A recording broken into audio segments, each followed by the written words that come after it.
ಎಂತ ಗೊತ್ತಾ? ರಜೆಯಲ್ಲಿ ಕುಂದಾಪುರದಲ್ಲಿ ಅಜ್ಜಿ ಮನೆಗೆ ಹೋದಾಗ ನಮ್ಮ ಅಜ್ಜಿ ಯಾವಾಗ್ಲೂ ಈ ಮಾವಿನಕಾಯಿ ತಂಬುಳಿ ಮಾಡೋರು. ಅಲ್ಲೆಲ್ಲ ಮಾವಿನಕಾಯಿ ಜಾಸ್ತಿ ಬೀಳ್ತಿತ್ತು ಮರದಲ್ಲೆಲ್ಲ. ಊರ್ ಬದಿ ಎಲ್ಲ ಫಂಕ್ಷನಿಗೆ ಹೋಗಿ ನೀವು ಮಾವಿನಕಾಯಿ ತಂಬುಳಿ ಒಂದ್ ಇದ್ದೇ ಇರತ್ತೆ ಒಂದು ಐಟಮ್.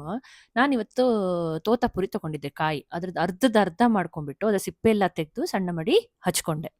ಕೊನೆಗೆ ಕಾಯಿ ಸರಿ ತುರ್ಕೋಬೇಕು. ಒಂದು ಅರ್ಧ ಕಡಿ ಕಾಯಿ ಬೇಕಿದಕ್ಕೆ. ಕಾಯಿನ ಫ್ರೆಶ್ ಕಾಯಿ ಇದ್ದಷ್ಟು ರುಚಿ ಜಾಸ್ತಿ. ಸೊ ಕಾಯಿ ಮತ್ತೆ ಈ ಹಚ್ಕೊಂಡಿರೋ ಮ್ಯಾಂಗೋ ಇರುತ್ತಲ್ಲ, ಉಪ್ಪು ಹಾಕೊಂಡ್ಬಿಟ್ಟು ಸ್ವಲ್ಪ ನೀರ್ ಹಾಕೊಂಡು ಸರಿ ಗಾಳಿಸ್ಬೇಕು ಅದನ್ನ. ನಿಮ್ಮ ಹತ್ರ ಈ ಪಾಣಿ ಪಂಜಿನೋ ಮುಸ್ಲಿನ್ ಕ್ಲಾತ್ ಇದ್ರೆ ಬೆಸ್ಟ್, ಇಲ್ಲಾಂದ್ರೆ ನಾರ್ಮಲ್ ಜಾಳಿಗೆಲ್ಲೂ ಆಗತ್ತೆ. ಈ ತರ ಅದ್ರದ್ದು ಹಾಲೆ ಎಕ್ಸ್ಟ್ರಾಕ್ಟ್ ಮಾಡ್ಕೋಬೇಕು. ಇದು ನಮ್ದು ಮೇನ್ ಬೇಸ್. ಭಾರಿ ರುಚಿ ಆಗತ್ತೆ. ಅದಕ್ಕೊಂಚೂರು ಉಪ್ಪೆಲ್ಲ ಹಾಕೊಂಡು ಕನ್ಸಿಸ್ಟೆನ್ಸಿ ನೋಡಿ, ಹುಳಿ ಜಾಸ್ತಿ ಬೇಕಾದ್ರೆ ಒಂಚೂರು ಮೊಸರು ಹಾಕೋಬಹುದು. ಕಡೆ ಖಾರಕ್ಕೆ ಹಸಿಮೆಣಸು ಇರುತ್ತಲ್ಲ, ಅದನ್ನ ಹಿಂಗ್ ಕುಟ್ಟಿ ಹಾಕುದು. ಆವಾಗ ಬಣ್ಣ ಚೇಂಜ್ ಆಗಲ್ಲ. ಮಿಕ್ಸಿಗೆ ಹಾಕ್ಬಿಟ್ರೆ ಗ್ರೀನ್ ಆಗಿ ಹೋಗುತ್ತೆ. ಒಳ್ಳೆ ಇಂಗ್, ಯಾವ್ದಾದ್ರು ಒಳ್ಳೆ ಪೌಡರ್ ಹಿಂಗ್ ಹಾಕಿದೀನಿ ನಾನು. ಆಮೇಲೆ ಒಂದು ತೆಂಗಿನ ಎಣ್ಣೆಲಿ ಸಣ್ಣಗೆ ಮೆಣಸಿದು ಒಗ್ಗರಣೆ ಕೊಟ್ರಾಯ್ತು. ಫಸ್ಟ್ ಕ್ಲಾಸ್ ಆಗಿರೋ ತಂಬಳಿ ರೆಡಿ.